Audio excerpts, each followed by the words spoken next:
Bonjour mesdames et messieurs et bienvenue à ce journal en langue française pour aujourd'hui. Il est à présent 15h heure locale du Caire. Commençons tout de suite par les principales nouvelles. Le président Abdel Fattah el-Sisi reçoit la présidente de la Chambre des représentants de Chypre, Annita Dimitriou. Le Conseil de sécurité de l'ONU tient une séance de pourparlers concernant la cause palestinienne suivie d'une autre à huis clos. Le président syrien annonce qu'il mettrait en place une commission pour travailler sur la justice de transition. Les informations en détail. Le président Abdel Fattah el-Sisi a reçu la présidente de la Chambre des représentants de Chypre, Annita Dimitriou.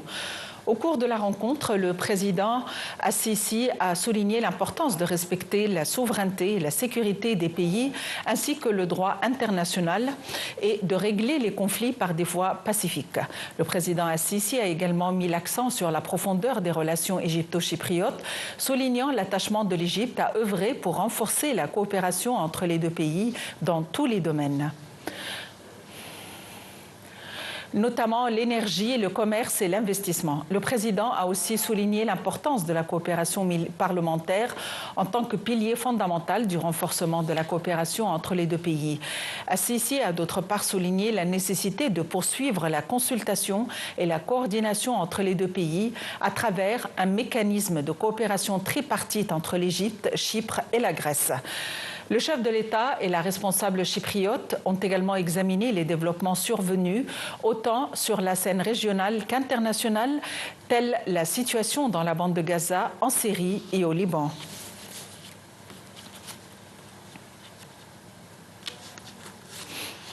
Par ailleurs, le président Abdel Fattah el-Sisi a souligné l'importance de sauvegarder la sécurité et la stabilité de l'Irak, tout en exprimant la disposition de l'Égypte à fournir toutes les capacités nécessaires afin de soutenir les efforts du développement visant à réaliser les aspirations du peuple irakien.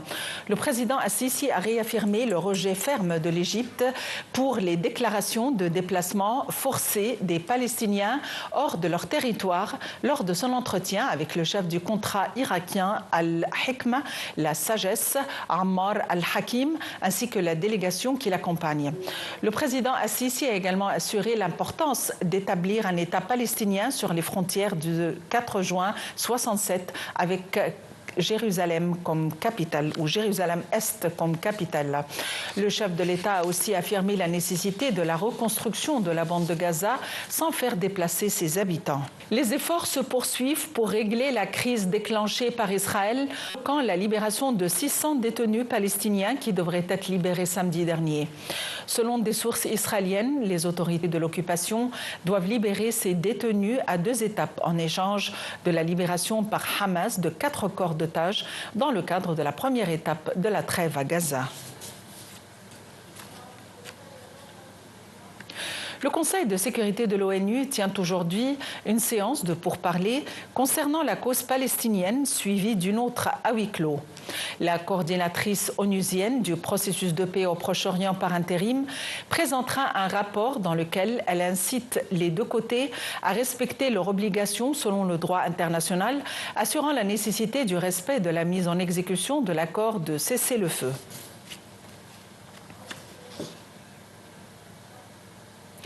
Le Bureau des Nations Unies pour coordonner les affaires humanitaires a mis en garde que les opérations israéliennes déroulées dans le nord de la Cisjordanie occupée ou déroulées dans la Cisjordanie occupée ont des conséquences humanitaires désastreuses.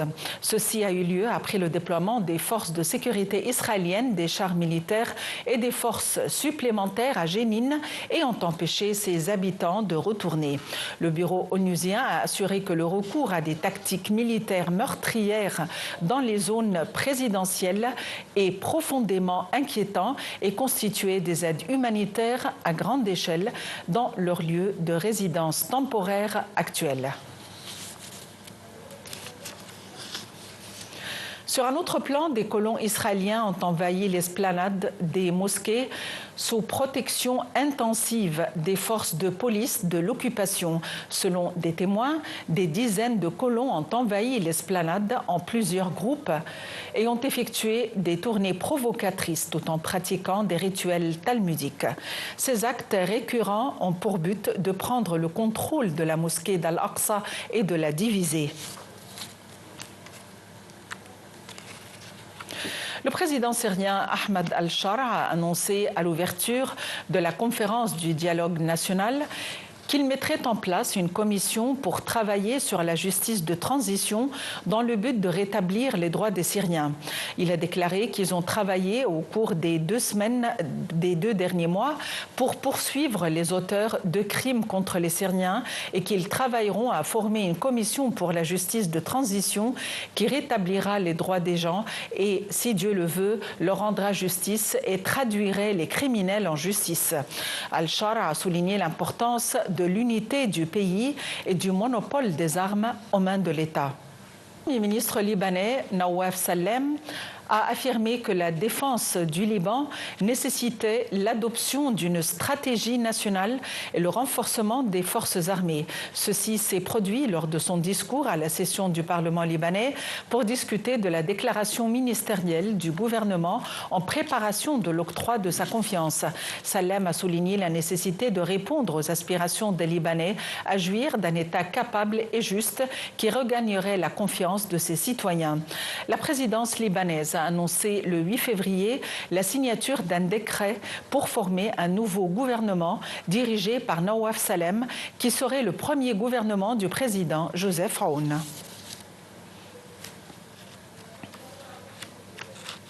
Le secrétaire américain à la Défense, Pete Hegseth, a souligné lors de sa rencontre à Washington avec son homologue saoudien, l'émir Khaled Ben Salman, l'importance du partenariat de la défense conjointe entre les États-Unis et l'Arabie saoudite.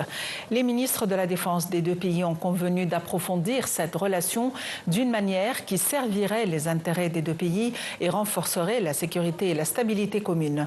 Les deux ministres ont ainsi discuté d'un certain nombre de questions bilatérales, régionales et internationales. D'autre part, le secrétaire américain à la Défense, Pete Hegseth, a souligné l'engagement du président américain Donald Trump d'empêcher l'Iran de développer une arme nucléaire et de coopérer avec les partenaires afin d'éliminer les capacités des Houthis qui menacent la sécurité de la région et le commerce mondial. Le ministère français de l'Industrie a déclaré que les ministres européens de l'Industrie se réuniront jeudi prochain à Paris pour discuter des mesures à prendre afin d'assurer le maintien d'une production d'acier en Europe. Le point. Une réunion à l'initiative du ministre français de l'Industrie Marc Ferracci et de son homologue italien Adolfo Urso. Ministre des Entreprises et du Made in Italy, se tiendra jeudi à Paris pour discuter des mesures à prendre afin d'assurer le maintien d'une production d'acier en Europe.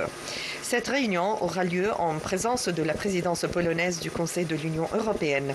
La sidérurgie européenne, qui emploie plus de 300 000 personnes, s'inquiète d'une hausse de 25% des droits de douane décrétés par le gouvernement Trump aux États-Unis, alors que le secteur souffre déjà depuis l'an dernier d'une surproduction chinoise d'acier à bas coût et de prix de l'énergie trop élevés en Europe. Une quinzaine de pays sidérurgistes, dont la Pologne, l'Italie, l'Espagne, le Luxembourg, la Slovaquie, la Grèce, la Finlande, l'Autriche, la Hongrie, la Suède, les Pays-Bas, la Roumanie, la Belgique et la Slovénie sont conviés. Les participants souhaitent partager les constats et les solutions avec les autres acteurs de l'industrie de l'acier, aussi bien entreprises que syndicats, et devraient à l'issue de leur réunion signer une déclaration commune sur l'acier avec des propositions concrètes.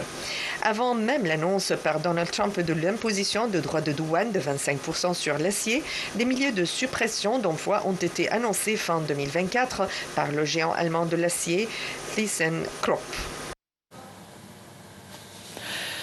L'Allemagne a bien connu une chute de son activité au dernier trimestre 2024, selon des chiffres publiés mardi, tandis que les prévisions pessimistes s'accumulent pour 2025, au moment où un nouveau gouvernement tente de se constituer après les élections. Selon un institut de statistique, entre octobre et décembre, le produit intérieur brut de la première économie européenne a reculé de 0,2%. Dans l'industrie manufacturière, pilier de la croissance du pays, la performance économique a baissé de 0,6% pour le 7e trimestre consécutif, particulièrement plombé dans l'automobile et les machines. Corrigés de l'inflation, les investissements globaux ont reculé de 2,7% sur un an, avec une baisse marquée de 6,4% dans les biens d'équipement. Point fort traditionnel du pays, les exportations ont enregistré leur pire recul depuis le deuxième trimestre 2020, avec une chute de 2,2% par rapport au trimestre précédent.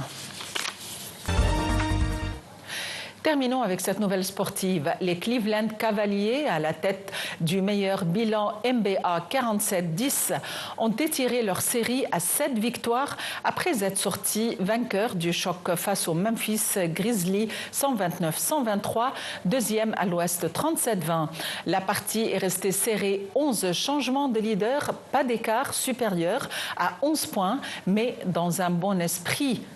En témoigne l'emplacement ou l'enlacement complice de Jarrett Allen par Ja Morant après une tentative de contre ratée dans la dernière période.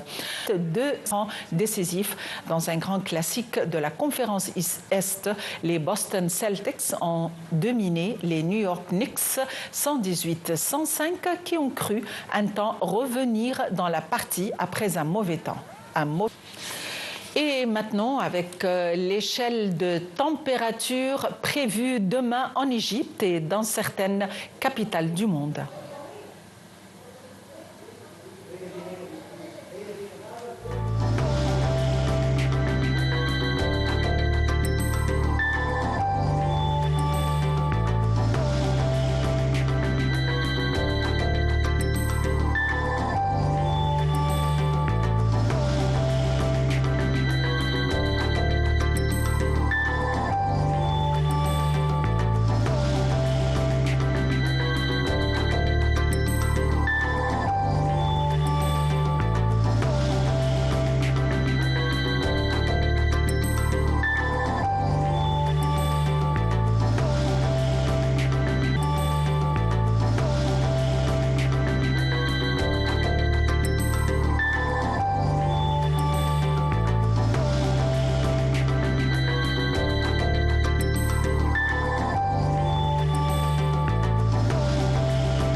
Fin de ce journal. Merci de l'avoir suivi.